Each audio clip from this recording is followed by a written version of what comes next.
Welcome to Joffy Noodle Legs and the Horror House.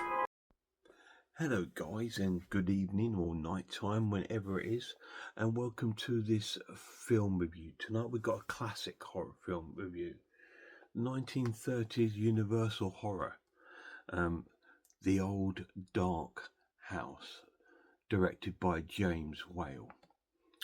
This is an absolute classic. This is a release on Eureka Films, and it comes with an amazing booklet with some great artwork on it. And it comes on a Blu-ray disc with a number of features. Let's have a little look at the features.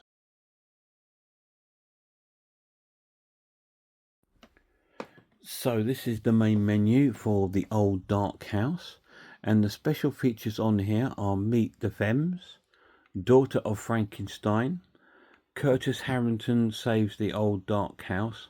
There's audio commentaries, 2018 UK re-release trailer, and still gallery. So that is the extra features on The Old Dark House. So there's some quite decent features on this film, which is really cool, because when it's a classic film like this, you really want to know and find out more and more about it, because when it ends, it's just sort of like, oh, why have you ended? Because it's not a long film, it runs for about an hour and 10 minutes. So let's go on to the story. Now, this is a little bit of a confusing story in a way, because it's about the old dark house. It's about this house. First of all, it's about uh this people traveling in the car. We've got Penderell and Gladys. Penderell's played by Melvyn Douglas and Gladys by Lillian Bond. Lillian Bond is really pretty. She's so pretty. And they've got Philip Waverton played by Raymond Massey in the back of the car. No, not him. Who was it that's with them? I forget his name now.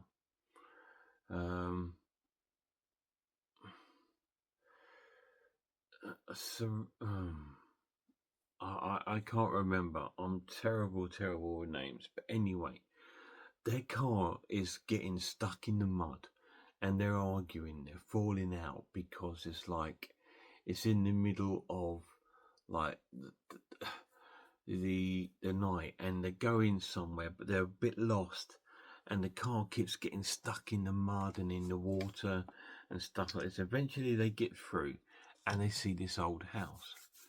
So they go up to this old house and they knock on the door, and it takes a little while to get a reply, and then they get a reply from the waiter or servant called Morgan, played by Boris Karloff.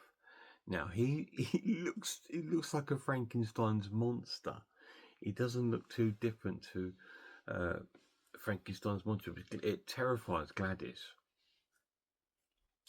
and she sort of like thinks, what on earth is going on?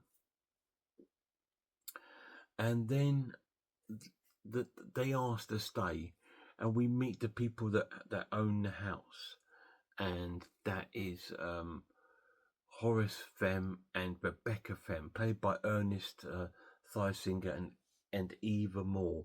Now Rebecca, she's like deaf. She can't hear nothing. She's an old lady. She can't hear nothing.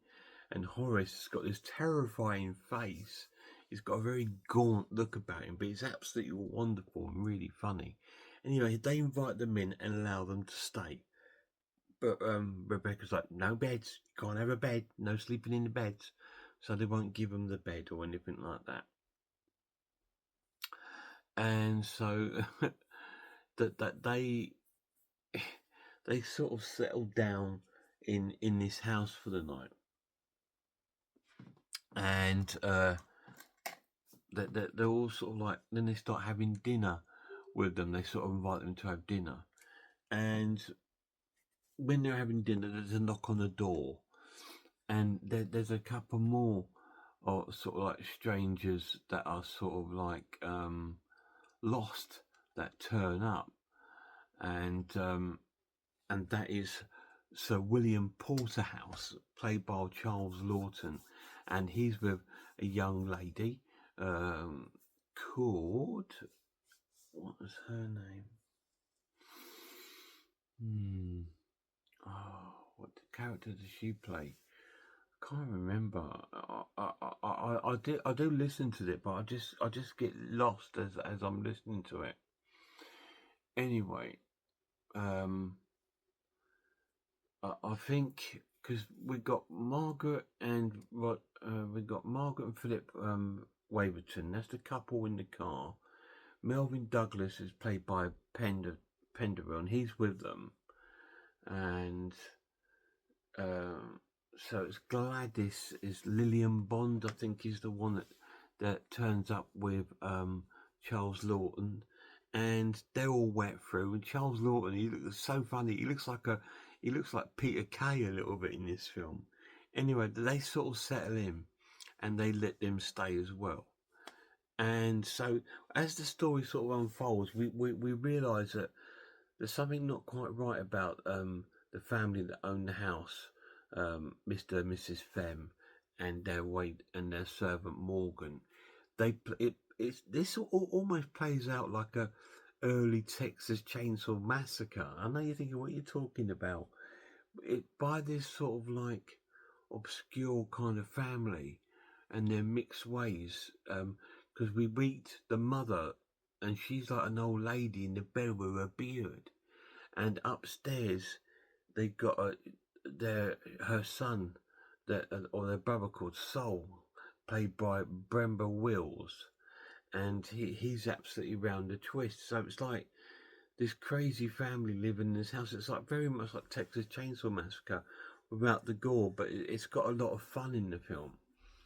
And as the story sort of progresses, our visitors become more and more threatened by the family that live in this house.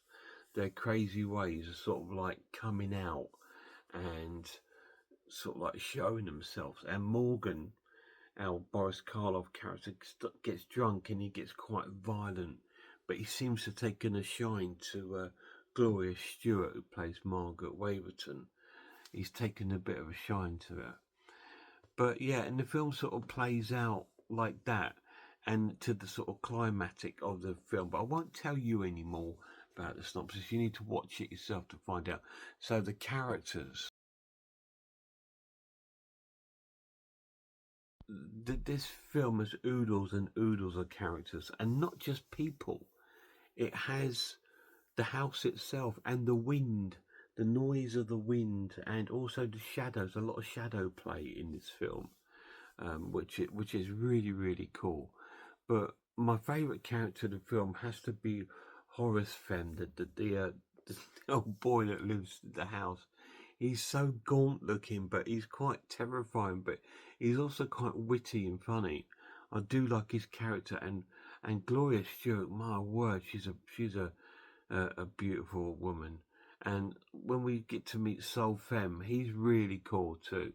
And it's great to see Boris Karloff in this, but he seems to have redeemed his Frankenstein role, because he's also can't speak or nothing, and he grunts like he does as Frankenstein's monster. So, and it doesn't look too dissimilar. He's almost got that sort of same square head with a scar down here. But it's absolutely wonderful. The characters are so cool, and they're just like so likable, and you just don't want anyone to die, and no one does, and that's the only thing in the film. There's no sort of deaths or anything, because when I first saw this back in the day, I thought, oh, this is going to be a haunted house sort of film, classic haunted house like The Cat and the Canary.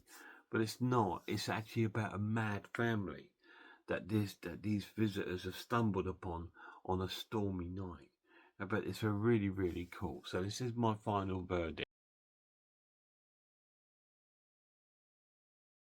It's an absolute classic of a film. It's incredible. I'm going to give it an amazing watch and give it a 9 out of 10. It's absolutely fantastic. It didn't give a 10 out of 10 for a couple of reasons. That's probably about 2 or 3 reasons. One, nobody really dies in it, apart from I think Soul might die because he falls down the steps. No one really dies in it.